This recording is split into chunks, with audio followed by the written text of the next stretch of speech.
नमस्कार। मेरे YouTube channel में आपका स्वागत है। एक लंबे अंतराल के बाद आज मैं आपसे फिर से जुड़ी हूँ। इस समय पर आप सब लोग अपने घर में होंगे, सुरक्षित होंगे, इसकी मैं उम्मीद करती हूँ। इससे पहले मैंने जितनी भी वीडियोस बनाई हैं उसमें मैंने बहुत सारी कहानियों को लिया है, मैंने कई सारे चैप्टर्स को लिया है, निबंध लिए हैं, मैंने संस्मरणात्मक लेख लिए हैं, मैंने जिन पर मैंने चर्चा की है।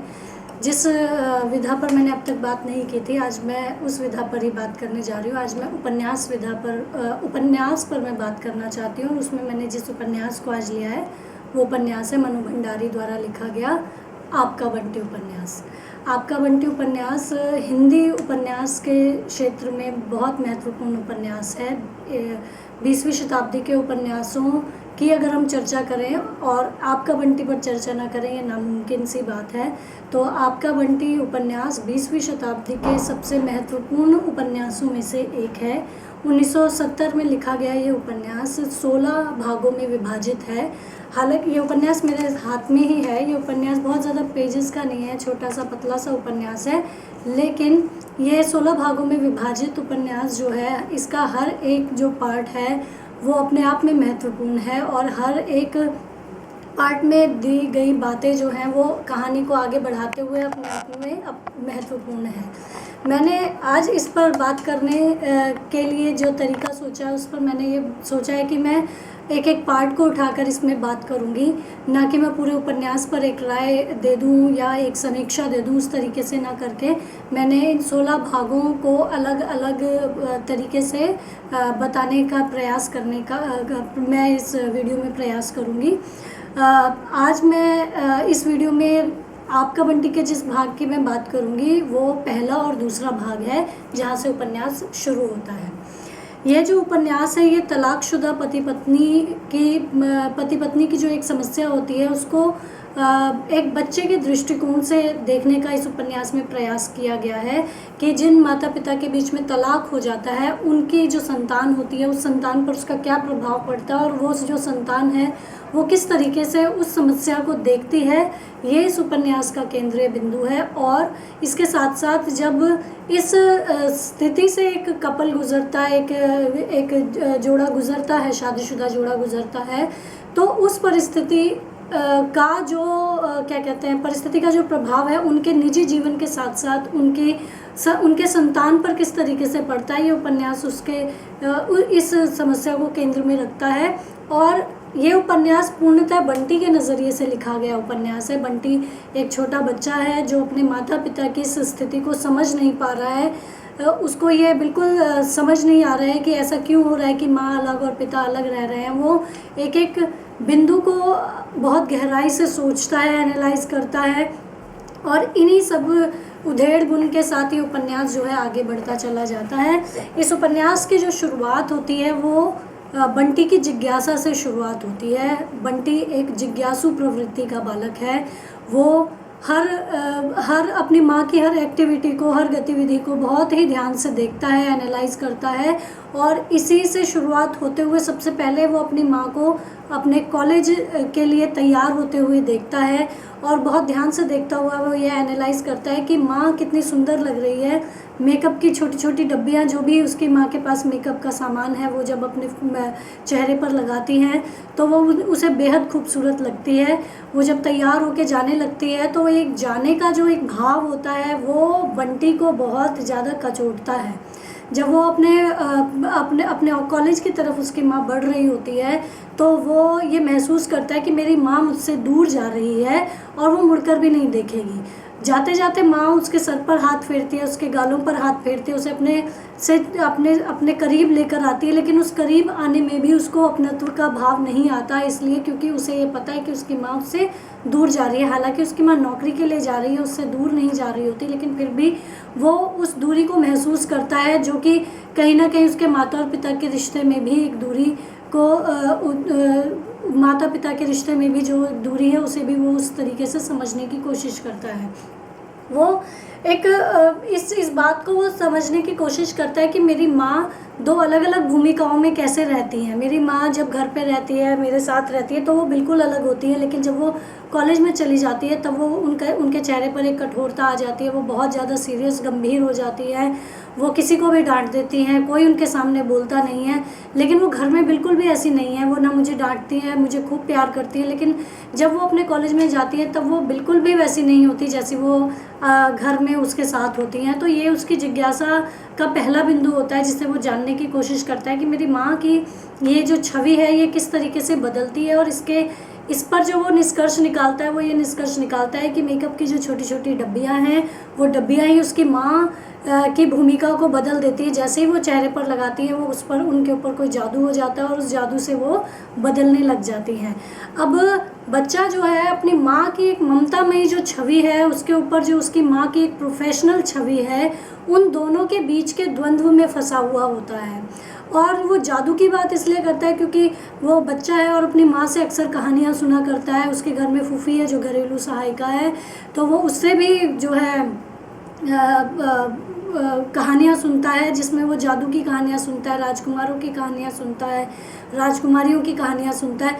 तो उसे ऐसा लगता है कि ये जो डब्बियाँ हैं ये जादू की डब्बियाँ हैं जो मेरी माँ को परिवर्तित कर देती है। लगाते ही मेरी माँ नहीं रह जाती, वो फिर कुछ और ही हो जाती है।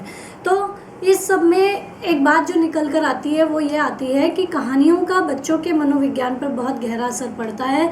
तो जो बंटी है वो भी अपने निजी जीवन में इन कहानियों से बहुत प्रभावित रहता है और वो कई चीज़ों को इससे कनेक्ट करने की कोशिश करता है। इसके साथ साथ इस वाले भाग में, पहले भाग में और पहले और दूसरे में जब हम बढ़ते चले जाते हैं तो इन दोनों भागों में जो चीज़ पाठकों के सामने आती है वो सामने आती है कि बंटी के माता पिता का जो संबंध विच्छेद है वो खुलना शुरू होता है कि उसके माता पिता दोनों अलग अलग रहते हैं। इसमें बंटी ने भी कई बार जिक्र किया है कि पापा जब चाचा जब आते हैं तो पापा उनके हाथ कुछ ना कुछ ज़रूर भेजते हैं, पापा जब भी आते हैं तो उसके लिए कुछ ना कुछ लेकर आते हैं। तो शुरू में ये चीज़ इस लॉन्ग डिस्टेंस रिलेशनशिप की तरफ इशारा कर सकती है, लेकिन जैसे जैसे आगे आगे बढ़ती है वैसे वैसे ये पता चलता है कि ये समस्या एक तलाक की समस्या है यहाँ पर, जिसमें एक बच्चा जूझ रहा है इस समस्या से। ये जो भाग है इस भाग से ही शुरू होता है कि ये जो उपन्यास है ये सिर्फ बंटी के मनोभावों को नहीं बता रहा है, ये शकुन के मनोभावों को भी बता रहा है। तो दोनों के ही मनोभावों को इन दोनों ही भागों में, पहले और दूसरे भाग में, बहुत अच्छी तरीके से आगे बढ़ाने का प्रयास लेखिका ने किया है। इसके साथ साथ बंटी के भीतर अपनी माँ को समझने की बहुत तीव्र जिज्ञासा है। उसके माँ के जो मुख मुद्राएं बदलती हैं, बार बार जो वो आसमान की तरफ, छत की तरफ या पंखे की तरफ देखने लग जाती है, वो उस चीज़ को बहुत ध्यान से देखता है और एनालाइज करने की कोशिश करता है कि माँ ऐसा क्यों सोच रही है, माँ के साथ मैं हूँ, वो मुझे प्यार कर रही है, मैं उसे प्यार कर रहा हूँ, वो फिर भी क्यों इतनी उदास रहती है, क्योंकि इस जिज्ञासा का कारण उसकी उम्र का अंतर भी था, क्योंकि वो एक बच्चा था तो वो इस चीज़ को समझ नहीं पा रहा था कि उसकी माँ अक्सर उदास क्यों हो जाती है बात करते करते। इसके साथ साथ ये जो उपन्यास है जब आगे आगे बढ़ता है तो फिर ये स्त्री विमर्श के मुद्दों को भी छूता हुआ चलता है, लेकिन इसके केंद्र में बंटी है। तो ये बंटी की जो बालक मन की जो समस्याएं हैं उसको लेकर इसमें काफ़ी कुछ लिखा गया है। इसमें बहुत सारे जो है सेंटेंसेस आते हैं, वाक्य आते हैं जो बंटी के मनोभावों को व्यक्त करते हैं। इसी का जो पहला पृष्ठ है उस पर एक लिखा हुआ है कि मम्मी ने खींचकर उसे पास सटा लिया, पर एकदम चिपक कर भी बंटी को लगा जैसे मम्मी उससे बहुत दूर है, और फिर वे सचमुच ही दूर हो गई। उनकी चप्पल की खटखट जब बरामदे की सीढ़ियों पर पहुंची तो बंटी कमरे के दरवाजे पर आकर खड़ा हो गया। मतलब कि जैसे जैसे उसकी माँ कॉलेज की तरफ बढ़ती है वैसे वैसे वो अपनी माँ को अपने से दूर महसूस करता है और वो नहीं चाहता कि उसकी माँ उससे कभी भी दूर हो। इसके बाद वो जब वो अपने कॉलेज में पहुंचती हैं और वो अपनी कुर्सी पर बैठती हैं और वहाँ जितनी वो गंभीर नज़र आती है उस पर भी बंटी जो है अपने विचार व्यक्त करते हुए कहता है कि माँ जब वहाँ अंदर घुसेंगी तो एक बड़ी सी मेज़ के पीछे रखी कुर्सी पर बैठ जाएंगी, मेज़ पर बहुत सारी चिट्ठियाँ होंगी, फाइलें होंगी। उस समय तक मम्मी एकदम बदल चुकी होंगी। उसका ये जो बदलना है ये उसके लिए बहुत जिज्ञासा का विषय है कि माँ वहाँ जाकर क्यों बदल जाती हैं। तो माँ की जो ये बदलती भूमिकाएं होती हैं, इस भूमिका के प्रति उस बच्चे का क्या दृष्टिकोण है, उस दृष्टिकोण को इस पार्ट में बहुत अच्छी तरह से दिखाया गया है। इसी उसमें वो ये भी देखता है कि वो जब उस कुर्सी पर बैठती है तो माँ बदल जाती है, तो वो ये भी सोचने लगता है कि कहीं इस कुर्सी में तो कोई जादू नहीं है कि माँ इस पर बैठती है और तुरंत से बदल जाती है। तो ये जो चीज़ है, ये बच्चे के भीतर की जो क्या कहते हैं जिज्ञासाएं हैं, ये इन सब की ओर इशारा करती हैं।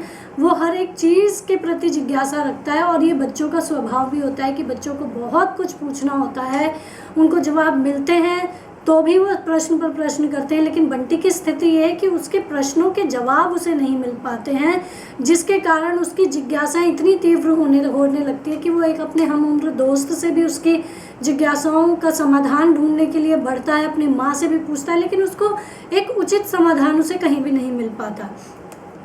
आगे जब वो बढ़ता है तो जब ये भाग आगे की तरफ बढ़ता है तो हम इसमें देखते हैं कि बंटी एक इनसिक्योर बालक भी है कि वो अपनी माँ से अलग नहीं होना चाहता, अपनी माँ से बिल्कुल चिपका रहना चाहता है। वो चाहता है कि उसकी माँ उसे पूरा समय दे, उसकी माँ उसके साथ हमेशा रहे। तो ये क्योंकि वो अपने पिता का प्यार नहीं पा रहा है, तो इसलिए वो अपनी माँ में ही माँ और पिता दोनों को देख रहा है। तो इस करके वो अपनी माँ के प्रति बहुत ज़्यादा लगाव महसूस करता है। इसके बाद एक पैराग्राफ आता है कि आगे बढ़ते बढ़ते जब वो उसकी माँ उसे सुलाने का प्रयास करती है, जब वो रात को सोता है, तो आप देखेंगे कि वो बहुत सारे सपनों में डूब जाता है। सपने वो खुली आंखों से देखता है उन सपनों को, क्योंकि माँ सो जाती है, उसे नींद नहीं आती। तो वो क्या करता है कि वो जितनी कहानियाँ सुनता है उसको इमेजिन करते हुए ऊंची ऊंची पहाड़ियों पर जाता है, नदी झरनों में जाता है, बहुत सारे क्या कहते हैं साधुओं को देखता है, जादू को देखता है। इन सब चीज़ों को देखते हुए वो एक इमेजिनेशन क्रिएट करता है, जहाँ पर वो एक जादू भरा संसार देखता है, जिसमें वो ये इमेजिन करता है कि वो भी उस संसार में है, और वो सब जगहों पर अपनी इमेजिनेशन के माध्यम से इधर से उधर घूमता फिरता है। लेकिन वो इन सब के बीच भी वो अपने घर में अपने आप को जो है बहुत ज़्यादा अकेला महसूस करता है। अपने अकेलेपन को भरने के लिए, स्पेशली जब वो उसकी माँ अपने काम पर चली जाती है, कॉलेज चली जाती हैं, तब वो इस अकेलेपन को बहुत ज़्यादा महसूस करता है, और अपने अकेलेपन को दूर करने के लिए वो प्रकृति का सहारा लेता है। वो क्या करता है कि उसके बगीचे में जो पेड़ पौधे लगे होते हैं वो उनको जाकर देखता है, छूता है। कोई पत्ती गंदी होती है तो उसको जाकर धोता है, और इन सब में वो अपना समय बिताते हुए अपने अकेलेपन को दूर करने का प्रयास करता है। आगे वो ये भी देखता है कि जब उसकी मम्मी जो है उसे डांटती हैं, या फिर जब वो कठोर मुद्रा में होती हैं, तो वो उस परिस्थिति में अपनी माँ को एक नकारात्मक दृष्टि से भी देखता है। इसके साथ साथ फूफी भी इसमें एक इम्पॉर्टेंट कैरेक्टर होती है। वो उसकी फूफी उसका ध्यान रखती है, तो ध्यान रखते हुए जब वो उसकी माँ काम पर कॉलेज चली जाती हैं, तब वो क्या करते हैं कि वो उसको नहाने के लिए बोलती हैं, बंटी को तैयार होने के लिए बोलती हैं, लेकिन वो बिल्कुल सुनता नहीं है उनकी बात, और लेकिन उनसे कहानियाँ सुनने के लिए वो बहुत व्याकुल रहता है। तो वो फूफी से बहुत सारे प्रश्न करता है। फूफी क्योंकि काम में व्यस्त होती है, इसलिए वो उसे कहानियाँ तो नहीं सुनाती हैं, लेकिन जो वो प्रश्न पूछ रहे होते हैं उनका जवाब वो देने के लिए देती रहती है बीच बीच में। तो वो एक प्रश्न कर बैठता है कि माँ, वो जो फूफी जो तुमने कहानी सुनाई थी जिसमें कि एक डायन होती है और वो रानी बनकर रहती है, तो क्या ये सच बात होती है? तो वो बताती कि हाँ ऐसा सच होता है। तो वो कह रहे कि ऐसा कौन सा जादू होता है कि डायन जो है वो रानी बनकर रहती है? क्या सचमुच ऐसा होता है कि डायन रानी बनकर रह सकती है? और क्या ये सच ऐसा होता है कि किसी को भी मालूम नहीं चलता कि वो डायन है या रानी है? तो इस तरीके की बातें पूछते हुए वो उस बिंदु पर पहुंचता है कि मेरी माँ की भी भूमिकाएं अक्सर बदलती रहती है। जैसे कहानी में कभी डायन रहती है, कभी रानी रहती है, मेरी माँ भी उसी तरीके से कभी कठोर हो जाती है और कभी बहुत कोमल रहती है। तो क्या ऐसा तो नहीं है कि मेरी माँ भी उसी भूमिका में है, जिस भूमिका में मैं उसे देख रहा हूँ वो ना हो, वो कोई और ही हो? तो वो कहानियों के माध्यम से एक जो काल्पनिक दुनिया में जी रहा होता है वो उससे भी अपनी परिस्थितियों को कनेक्ट करने का प्रयास करता है। इसके बाद जो है बच्चे किस इन सारे ये जो जिक्र लेखिका ने इसमें किए हैं, इससे ये बात बताने की कोशिश की गई कि बच्चे जो हैं कहानियों को कितना सच मानते हैं। ये उनके मनोविज्ञान का एक हिस्सा होता है कि उन्हें जो कहानियाँ सुनाई जाती हैं उन कहानियों को वो सच मान लेते हैं। इसलिए वो परियों की कहानी, राजा रानी की कहानी, रानी की कहानी, डायन की कहानी, जादू, इन सब पर बहुत विश्वास करते हैं। और बंटी भी वैसा ही एक बालक है जो सोते समय सुनी गई कहानियों पर बहुत विश्वास करता है। इसके बाद इसके बाद एक बिंदु वह आता है कि जब जो फूफी होती है वो उन्हें बार बार बोलती है कि तुम अपनी माँ से हमेशा चिपके रहते हो, तुम ये ड्रेसिंग टेबल के सामने खड़े होकर इन डिब्बियों को देख रहे हो, मेकअप की डिब्बियों को देख रहे हो। क्योंकि बंटी सोचता है कि इन डिब्बियों में कोई जादू है, तो मैं क्यों ना अपने मुंह पर लगाकर इसे चेक करूं कि क्या सचमुच इनमें जादू है। तो जब फूफी उसे देख लेती है तो ये बोलती है कि तुम क्या लड़की हो जो ये मेकअप लगाने की कोशिश कर रहे हो। तो इस बात पर बंटी बड़ा चिढ़ जाता है और वो बोलता है कि ये गंदी बात है, लड़की बनना उसे गवारा नहीं है, उसके लिए लड़की बनना बड़ा अपमानित होना उसके लिए होता है। तो ये बात इस ओर भी इशारा करती है कि लड़के और लड़की की परवरिश जो है वो दोनों की अलग तरीके से की जाती है, जिसमें एक बच्चा जो कि लड़का है उसके मन मस्तिष्क पर ये बात बहुत हावी है कि लड़की होना अच्छी बात नहीं है, लड़का होना बहुत अच्छी बात है। तो इस ओर इशारा करते हुए बंटी के मन मस्तिष्क में ये जो बात एक घर कर गई है कि लड़की होना एक अच्छी बात नहीं है, तो इस ओर भी लेखिका ने इशारा किया है कि बच्चा जो है उसके मन में ये बात कहीं बैठी हुई है कि लड़का एक अलग इकाई है, लड़की एक अलग इकाई है, दोनों में समानता नहीं है, दोनों एक जैसे नहीं हैं, दोनों भिन्न हैं और दोनों की भूमिकाएं अलग अलग हैं, जिसमें कि लड़की की भूमिका उस दर्जे की नहीं है जिस दर्जे का बंटी अपने आप को समझता है। तो ये लड़का और लड़की का भेद जो है उसमें ये बचपन से ही विद्यमान है, इस ओर ये बात जो है इशारा करती है। इसके बाद जो है वो बच्चों का एक मनोविज्ञान ये भी रहा है कि बच्चे जब कहानियों को भी सच मानते हैं, साथ साथ बच्चे जिस काल्पनिक जहान में अपने आप को देखते हैं वहाँ वो इन चीज़ों से डरते भी हैं, इन चीज़ों से खुश भी होते हैं और इन्हीं चीज़ों के प्रति उनके मन में जिज्ञासाएं भी बहुत होती हैं। अगर वो जिज्ञासाएं किसी के भी माध्यम से शांत हो जाती हैं तब तो ठीक है, नहीं शांत होती हैं तो वो इन जिज्ञासाओं में काफ़ी लंबे समय तक घिरा रहता है। और बंटी भी उन्हीं बालकों में से एक है जो बहुत सारी जिज्ञासाओं में घिरा हुआ है, जो कि कहानियों से भी उत्पन्न हुई हैं, जो कि उसके निजी जीवन से भी उत्पन्न हुई हैं, जो कि वो अपने आसपास के माहौल से भी देखता है और बहुत कुछ अपनी माँ के भीतर भी इन चीज़ों को देखता है। तो उसकी जो जिज्ञासाओं का एक पूरा का पूरा एक जाल बिछा हुआ है, उस जाल के भीतर बंटी जो है उलझा हुआ है। बच्चा जो है बहुत इसमें ये भी दिखाया गया है कि बंटी बहुत सारी जगहों पर बालक है लेकिन बहुत सारी जगहों पर बहुत परिपक्व, बहुत मैच्योर बिहेव करता है। तो उसका जो व्यक्तित्व है, बंटी का जो व्यक्तित्व है वो बालक होते हुए एक मैच्योरिटी के लेवल को छूना चाहता है, जिसके बीच के द्वंद्व में वो अक्सर उलझ जाता है, क्योंकि बड़े उसको अक्सर बच्चा कहकर चुप करा देते हैं और वो अपने आप को बच्चे से थोड़ा ऊपर समझता हुआ वो इस बात को समझने की कोशिश करता है कि मुझे सारी बातें पता होनी चाहिए, मेरी माँ क्यों दुखी रहती है, मेरी माँ की आंखों में अक्सर आंसू क्यों आ जाते हैं, मेरी माँ किस उधेड़ बुन में हमेशा पड़ी रहती है, किन समस्याओं से मेरी माँ उलझी हुई है। जो एक चीज़ है जो मेरे और मेरी माँ के बीच में कहीं कोई सेतु एक बैरियर बनाए हुए है, उस बैरियर को वो तोड़ना चाहता है, लेकिन क्योंकि वो एक बालक है, सब बड़े उसको बच्चा समझकर शांत करा देते हैं, इस करके उसके मन मस्तिष्क में ये बात कहीं घर की हुई होती है कि उससे कुछ ना कुछ ज़रूर छुपाया जा रहा है। और जो ये छुपाने वाला भाव होता है बच्चों के भीतर जिज्ञासा को और बढ़ाने का काम करता है कि मुझसे ऐसा क्या छुपाया जा रहा है। जैसे कि कई चीज़ें होती है ना कि बच्चों को मना किया जाता है कि ये आपको नहीं करना है, तो वो उसे करके ज़रूर देखता है कि उससे ये क्यों नहीं करना है। तो यही चीज़ बंटी के साथ भी है कि उसको जब चीज़ें नहीं बताई जा रही हैं तो वो ये जानने की कोशिश करता है कि मुझे चीज़ें क्यों नहीं बताई जा रही हैं, मैं मम्मी का बेटा हूँ, मुझे ये जानने का पूरा अधिकार है कि माँ मेरी क्यों उदास रहती है, ऐसी क्या चीज़ है कि माँ अक्सर हंसते खेलते और अचानक से शांत हो जाती है। ऐसी ऐसे कौन सी बातें हैं जो मुझे नहीं पता हैं। इसके बाद वो जब बंटी को फूफी ये बोल देती है कि ये तो लड़कियों की तरह तुम ऐसा कर रहे हो, लड़कियों के जैसा बिहेव कर रहे हो, तो वहाँ पर उसे बहुत तेज़ गुस्सा आ जाता है।